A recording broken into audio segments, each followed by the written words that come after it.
दोस्तों नमस्कार, मैं रोहित कुमार बिंद्रा, आप सभी का बहुत बहुत स्वागत है हमारे और आपके यूट्यूब चैनल वाईफाई मनोरंजन स्टडी में। दोस्तों आज के इस वीडियो में इंग्लिश ग्रामर पढ़ने वाले हैं और इंग्लिश ग्रामर में दोस्तों मैं टेंस पढ़ा रहा था और टेंस में मैंने आपको तीन प्रकार बताया था, present tense, past tense and future tense. ठीक है, जिनमें मैंने प्रेजेंट टेंस लिया था दोस्तों, तो यहाँ पे देख सकते हैं प्रेजेंट टेंस लिया था और प्रेजेंट टेंस का चार प्रकार बताया था। इससे पहले मैंने पार्ट 1, पार्ट 2, पार्ट 3 करके पढ़ा रखा हो। यदि आप हमारे चैनल पर नए हैं तो प्लेलिस्ट में जाएं और प्रत्येक वीडियो देखें, आपको पूरा ग्रामर समझ में आ जाएगा दोस्तों। 12 टेंस जो होता है आपको एकदम क्लियर समझ में आएगा। ठीक है, तो आज के इस वीडियो में हम लोग पढ़ेंगे प्रेजेंट इंडेफिनिट टेंस के कुछ उदाहरण। इससे पहले मैंने प्रेजेंट इंडेफिनिट टेंस का अफर्मेटिव सेंटेंस पढ़ा रहा था, तो प्रेजेंट इंडेफिनिट टेंस का अफर्मेटिव सेंटेंस का मैंने सूत्र वगैरह लिखा दिया, इसका प्लेलिस्ट मैंने बनाया है। आप वहां जाइए प्लेलिस्ट में और प्रत्येक वीडियो को पार्ट 1 से देखिए। ठीक है, तो आपके समझ में ज्यादा से ज्यादा आएगा। तो दोस्तों यहां से अफर्मेटिव सेंटेंस के कुछ उदाहरण सीखने वाले हैं। तो आपको पता है, मैं थोड़ा रिवाइज करना चाहता हूं। प्रेजेंट इंडेफिनिट टेंस का जो साधारण वाक्य होता है उसको बनाने के लिए हम लोग सहायक क्रिया का प्रयोग नहीं करते, बल्कि मुख्य क्रिया के अंत में क्या करते हैं, यस या यस का प्रयोग करते हैं। ठीक है, इस वीडियो में जानेंगे। तो इसका फार्मूला मैं आपको बताया था, एक बार यहाँ पर भी लिख दे रहा हूँ। ठीक है, एक बार यहाँ पर रिपीट कर दे रहा हूँ। प्रेजेंट इंडेफिनिट टेंस के साधारण वाक्य का जो फार्मूला होता है, जो सूत्र मैंने बताया था, मैंने एक बार यहाँ पर रिवाइज करा दे रहा हूँ आपके। ठीक है, और आप देख लीजिए। सूत्र होता है कर्ता, इसके बाद प्लस, सहायक क्रिया नहीं लिखते हैं, मुख्य क्रिया लिखते हैं। ठीक है, मुख्य क्रिया, ये आपके याद कर लेना भाई। प्रेजेंट इंडेफिनिट टेंस का अफर्मेटिव सेंटेंस का जो सूत्र होता है आपको याद कर लेना है। ठीक है, कर्ता प्लस मुख्य क्रिया प्लस यस या यस प्लस कर्म प्लस अन्य बातें। ठीक है, तो आप देख सकते हैं। तो प्रेजेंट इंडेफिनिट टेंस के अफर्मेटिव सेंटेंस का कुछ उदाहरण आज भी हम लोग इस वीडियो में देखने वाले हैं। ठीक है, तो चलिए ध्यान से देखिएगा। तो भाई ये अफर्मेटिव सेंटेंस का सूत्र है। पहले कोई भी वाक्य अगर प्रेजेंट इंडेफिनिट टेंस का होगा और वो भी साधारण वाक्य होगा तो हम इस फार्मूले का प्रयोग करेंगे। ठीक है, तो उदाहरण में फर्स्ट नंबर लेते हैं भाई। मैं अपने स्कूल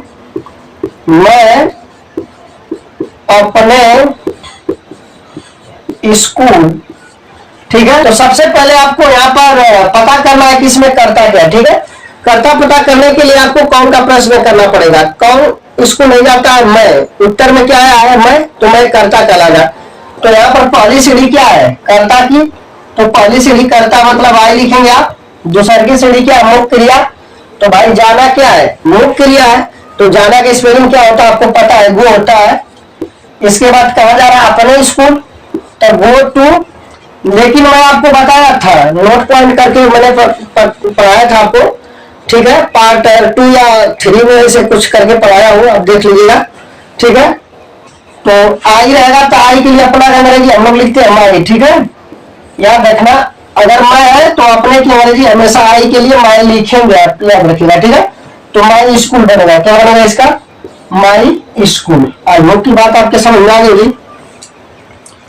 यहाँ पर यस या यस का प्रयोग नहीं करेंगे, यस या यस का प्रयोग नहीं करेंगे। क्यों नहीं करेंगे, क्योंकि यहाँ पर कर्ता क्या है, जो कर्ता है वो क्या है, बहुवचन है। इसलिए यहाँ पर हम लोग यस या यस का प्रयोग मुख्य क्रिया में नहीं करेंगे। ठीक है, उम्मीद है कि यहाँ तक बात आपके समझ में आ गई होगी। उदाहरण नंबर दूसरा लेते हैं और आपके बताते हैं। लिखेंगे तुम अपना, उदाहरण नंबर दूसरा लिखेगा, तुम अपना पाठ याद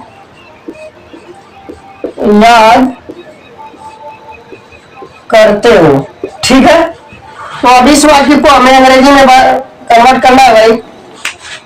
तुम अपना पाठ याद करते हो, तो लास्ट में ते हो, इसी को देखकर हम पता करते हैं कि यह वाक्य जो है प्रेजेंट इंडेफिनिट टेंस का है। ठीक है, और कौन सा वाक्य है, अफर्मेटिव सेंटेंस है। ठीक है, साधारण वाक्य। कैसा वाक्य है? साधारण वाक्य। ठीक है, तुम अपना पाठ याद करते हो, ठीक है, तो ये साधारण वाक्य है। तो इसमें सबसे पहले नंबर क्या रहता है? कर्ता का। तो कर्ता क्या है? तुम। कर्ता, इस वाक्य में भी आपके कर्ता पता करना है। इस वाक्य में कर्ता क्या आपके नहीं समझ में आ रहा, तो आप कौन का प्रश्न करेगा। कौन अपना पाठ याद कर रहा है, उत्तर में क्या आ रहा है? कौन अपना पाठ याद कर रहा है, उत्तर में क्या आ रहा है? आप समझ पा रहे हो? उत्तर में आ रहा है तुम। तो तुम क्या कराएगा? कर्ता। तो तुम का अंग्रेजी यू हो जाएगी। इसके बाद दूसरे की सीढ़ी क्या है? मुख्य क्रिया, मतलब दूसरे का नंबर क्या है यहाँ पर लिखेंगे? मुख्य क्रिया का याद करना होता है। यू लर्न, LEAR, लर्न हो गया, यू लर्न। ठीक है, अब देखो यहाँ पर अपना आ गया। जैसे यहाँ पर अपना था या अपने थे, तो आई के लिए अपना के अंग्रेजी मैं लिखे, लेकिन यू तुम है तो तुम यू के लिए अपना अंग्रेजी हम क्या लिखेंगे? योर लिखेंगे। क्या लिखेंगे? योर। याद रखेगा, your, you learn your lesson.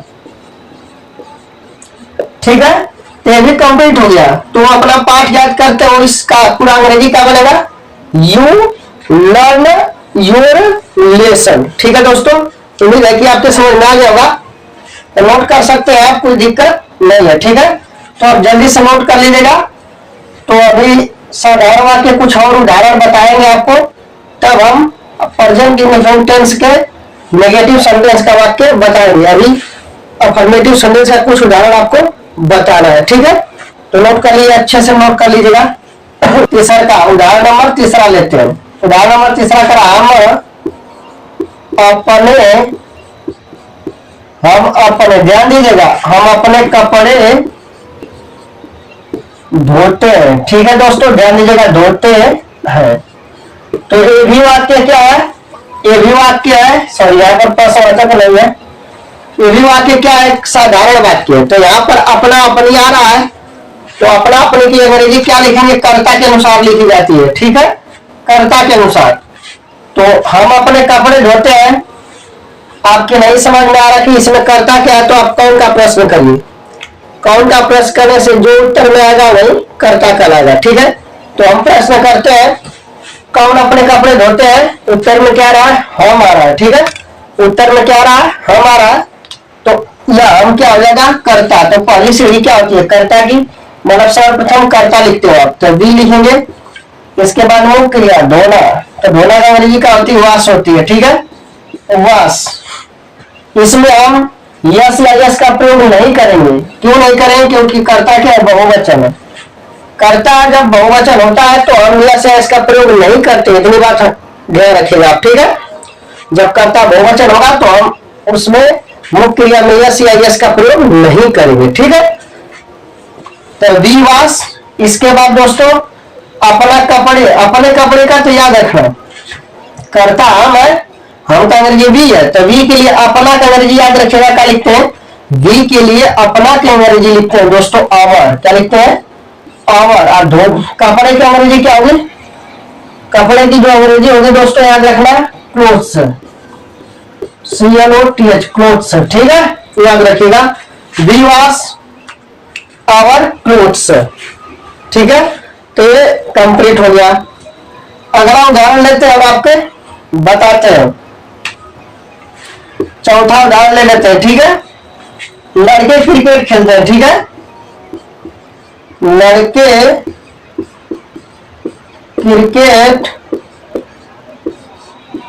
खेलते हैं। ध्यान दीजिएगा। ठीक है, लड़के क्रिकेट खेलते हैं। तो कैसे पता करेंगे कि किस वाक्य का है? ठीक है, तो यहाँ पर देखिए, लड़के क्रिकेट खेलते हैं, इसमें एक साधारण वाक्य, क्योंकि इसमें नहीं आया है, जो नहीं होता है नहीं है, इसलिए साधारण वाक्य है। और प्रेजेंट इंडेफिनिट टेंस का कैसे पहचानेंगे? लास्ट में ते है। ठीक है, ते है, इसलिए हम आपको बताएंगे कि आप क्या प्रेजेंट इंडेफिनिट टेंस है। ठीक है, प्रेजेंट इंडेफिनिट टेंस का साधारण वाक्य है। तो दोस्तों इसमें कर्ता नहीं पता चल रहा कि कर्ता क्या है, तो आपको करना है क्या है? कौन का प्रश्न करना है। कौन का प्रश्न करने से जो उत्तर में आता है वही कर्ता कहलाता है। तो प्रश्न करते हैं भाई, खेलते हैं लड़के, उत्तर में क्या रहा? लड़के। तो लड़के कर्ता हुआ भाई, तो कर्ता पहले नंबर क्या होता है? कर्ता का ही होता है। दूसरा का नंबर क्या होता है? मुख्य क्रिया करता है। द बॉयज हो जाएगा अब आते हैं दूसरा का नंबर पर, मुख्य क्रिया दूसरा का नंबर है, तो यहाँ खेलना का मतलब क्या होगा, प्ले। क्या होगा, प्ले। अब यहाँ पर दोस्तों क्या करना है, ये बहुवचन है, इसलिए मुख्य क्रिया के बाद तो मैंने लिखा यस या यस, फार्मूला में लिखा है ना यस या यस, तो हम इसमें यस या यस का प्रयोग नहीं करेंगे। क्यों नहीं करेंगे, क्योंकि यहाँ पर क्या है, यहाँ पर ये बहुवचन करता है, इसलिए हम यहाँ पर यस या यस का प्रयोग नहीं करेंगे। ठीक है, बहुवचन करता के साथ यस या यस का प्रयोग नहीं किया जाता है। इसके बाद आते हैं कर्म पर। कर्म पर आते हैं तो भाई कर्म क्या है, लड़के का क्रिकेट खेलना, तो प्ले क्रिकेट, CRICKET। ठीक है, प्ले क्रिकेट, तो नोट कर सकते हैं आप अच्छे से। ठीक है, तो द बॉयज प्ले क्रिकेट, यह क्या हुआ, कंप्लीट हो गया। उम्मीद है कि आपको समझ में आया होगा, तो इसे नोट कर लीजिएगा। अब हम आपको एक और वाक्य लेते हैं जिसमें हम कर्ता एक वचन रखेंगे, तो उसमें हम आपको बताएंगे कि यस या यस जुड़ेगा कि नहीं। ठीक है, तो नोट कर लीजिए, फिर हम आपको एक वाक्य और बताते हैं। उदाहरण और 55, वह घर पर पढ़ती है। ठीक है, वह घर पर पढ़ती है। एक छोटा सा वाक्य ले लिया है, इसको अंग्रेजी में कन्वर्ट करना। ठीक है, वह घर पर पढ़ती है, तो अपने को ये फार्मूला जो लिखा है कर्ता, तो अपने को नहीं पता कि कर्ता क्या है, तो आपके प्रश्न करना पड़ेगा कौन घर पर पढ़ती है। उत्तर में क्या आ रहा है, वह। यदि आप प्रश्न करेंगे कि कौन घर पर पढ़ती है, कौन घर पर पढ़ती है, तो मैं क्या बताऊंगा आपको, वह बताऊंगा ना, तो वह क्या कराएगा, कर्ता। तो इस वाक्य में वह को क्या कहेंगे, कर्ता कहेंगे। इस पूरे वाक्य में वह क्या है, कर्ता है। ठीक है, तो इसकी हिंदी लिखेंगे ही, लेकिन पढ़ती है तो गर्ल है, लड़की है, तो यहाँ पर लिखेंगे सी। ठीक है, क्या लिखेंगे दोस्तों, यहाँ पर सी। रीड होगा, लेकिन तीसरा का नंबर क्या है, यस या यस का नंबर है, तो दोस्तों याद रखिएगा तीसरा का यस या यस का नंबर है। तो यहाँ पर कर्ता देखिए, जो कर्ता है अगर एक वचन है, या जो कर्ता एक वचन है, तब तो हम इसमें जोड़ेंगे यस या यस जोड़ेंगे। ठीक है, तो एक वचन है इसलिए यहाँ पर जोड़ेंगे, कर्ता क्या है, एक वचन है, तो यहाँ पर जोड़ेंगे। लेकिन ये वाला जो डी है, व्यंजन है, तो हम यस नहीं जोड़ेंगे, हम क्या जोड़ेंगे, यस जोड़ेंगे। रीड्स, यहाँ पर व्यंजन है ना, अगर एक स्वर रहता तो हम यस नहीं जोड़ते, क्या जोड़ते, हम आपको बताते हैं, ध्यान सुनिएगा। अगर यहाँ पर डी जो है, अगर यह स्वर होता डी की जगह, तो हम यस में जोड़ते, हम यस जोड़ते। ठीक है, लेकिन यहाँ पर स्वर नहीं है, डी क्या है, एक व्यंजन है, इसलिए हम केवल यहाँ पर यस जोड़ेंगे। इस बात को ध्यान रखिएगा आप। ठीक है, तो सी रीड्स घर पर, तो एट होम, क्या लिखेंगे, घर पर क्या अंग्रेजी, एट होम लिखेंगे। ठीक है, सी रीड्स एट होम, तो ये कंप्लीट हो गया। तो इस तरह से यदि यह वीडियो आपके समझ में आया होगा तो लाइक शेयर एंड सब्सक्राइब जरूर करिएगा, क्योंकि दोस्तों आपके सपोर्ट और प्यार की वजह से ही हम आगे बढ़ सकते हैं, अन्यथा जैसे का तैसे ही रहेंगे। ठीक है दोस्तों, फिर मिलते हैं नेक्स्ट वीडियो में। जय हिंद, जय भारत।